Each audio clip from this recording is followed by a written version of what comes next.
Chapter 8, The Arrest.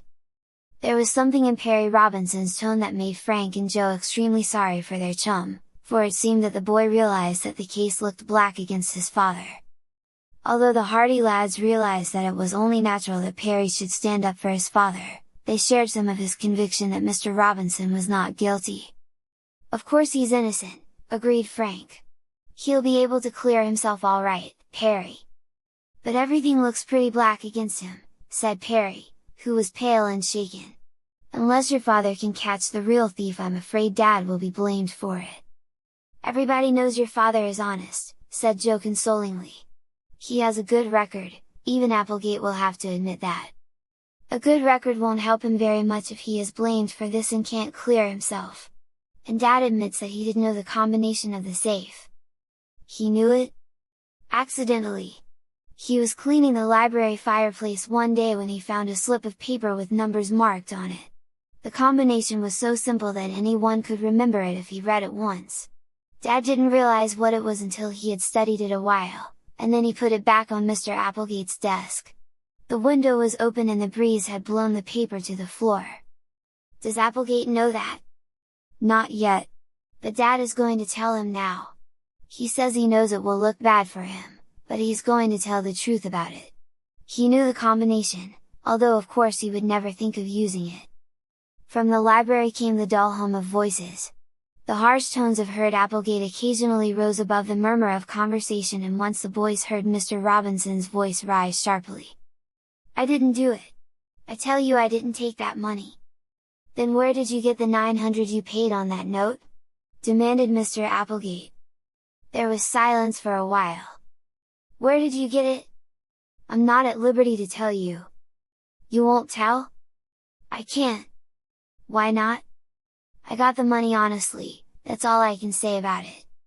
"Oh, ho!" exclaimed Applegate. "You got the money honestly, yet you can't tell me where it came from? That's very likely, isn't it? If you got it honestly, you shouldn't be ashamed to tell where you got it." "I'm not ashamed. But I'm not at liberty to tell." "Mighty funny thing that you should get $900 so quickly. You were pretty hard up last week, weren't you? Had to ask for an advance on your month's wages." "I admit it." "And then the day of this robbery you suddenly have $900 that you can't explain." Mr. Hardy's calm voice broke in. "Of course, I don't like to pry into your private affairs, Mr. Robinson," he said, "but it would be best if you could clear up this matter of the money. You must admit yourself that it doesn't look promising." "I know it looks bad," replied the caretaker doggedly. "But I can't tell you where that money came from." "And you admit knowing the combination of the safe, too?" broke in Applegate. "I didn't know that before. Why didn't you tell me?" "I didn't consider it important enough. I had found the combination by accident and I had no intention of using it. As a matter of fact, I don't think I could remember it accurately right now. I just put the paper back and decided to say nothing about it, to save trouble. And yet you come and tell me about it now. I have nothing to conceal. If I had taken the money I wouldn't very likely be telling you now that I knew the combination." "Yes," agreed Mr. Hardy, "that's a point in your favor." "Is it?" asked Applegate. "You're just clever enough to think up a trick like that, Robinson. You think that if you come to me now and admit you knew the combination, I'll believe that you are so honest that you couldn't have committed this robbery.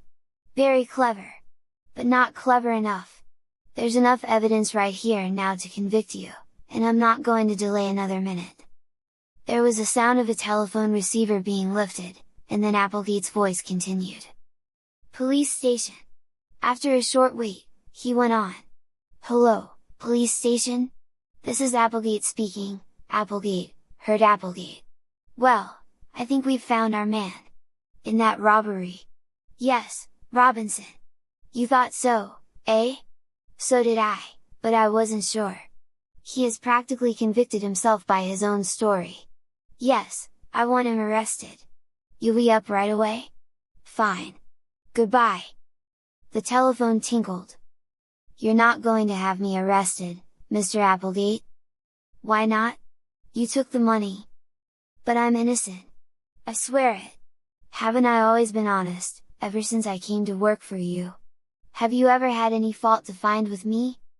"Not until now," returned Applegate grimly.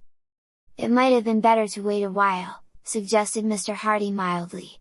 "Of course, it is entirely in your hands, Mr. Applegate, and I admit the case looks rather bad against Mr. Robinson.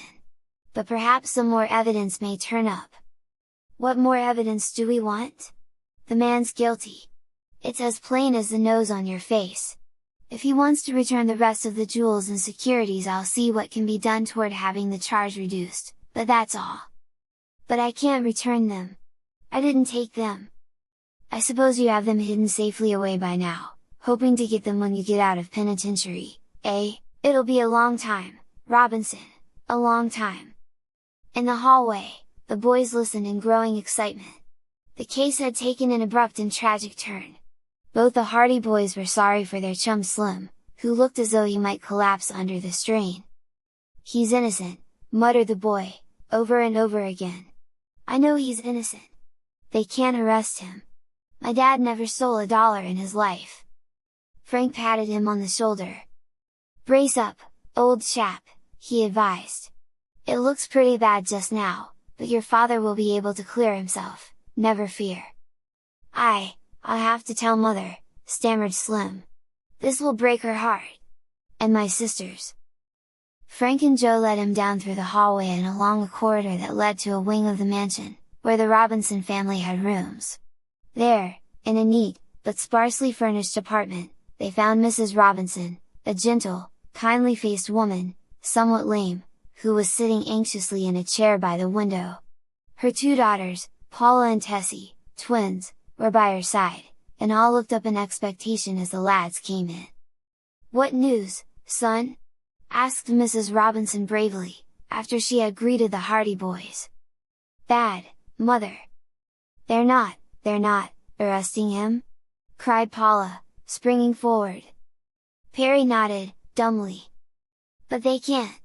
cried Tessie protestingly. "He's innocent. He couldn't do anything like that. It's wrong." Mrs. Robinson began to cry, quite silently. Perry went over to his mother and awkwardly patted her shoulder, his face white and stern. The twins gazed at one another with desperate eyes. Frank and Joe, their hearts too full for utterance, withdrew softly from the room.